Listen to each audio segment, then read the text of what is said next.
দক্ষিণবঙ্গে আবারও কিন্তু হালকা শীতের আমেজ পাচ্ছেন বঙ্গবাসীরা। আগামী কয়েকদিন কলকাতার আবহাওয়া শুষ্কই থাকবে বলে জানিয়েছে হাওয়া অফিস। সকাল থেকে কলকাতার আকাশে রয়েছে কিন্তু কুয়াশা। বেলা বাড়ার সঙ্গে সঙ্গে কুয়াশা অবশ্যই সরে যাবে, কিন্তু তার সঙ্গে আকাশ কিন্তু আংশিক মেঘলা থাকবে।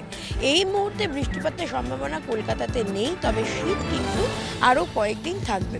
সকাল থেকেই কিন্তু শীতের আমেজ পাওয়া যাচ্ছে।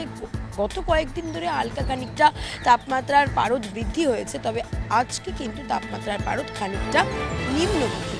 আজকের সর্বোচ্চ তাপমাত্রা রয়েছে 24 ডিগ্রি সেলসিয়াসের কাছাকাছি এবং সর্বনিম্ন তাপমাত্রা রয়েছে 17 ডিগ্রি সেলসিয়াসের কাছাকাছি। উত্তরবঙ্গে দার্জিলিং কিন্তু হালকা তুষারপাতের সম্ভাবনা রয়েছে।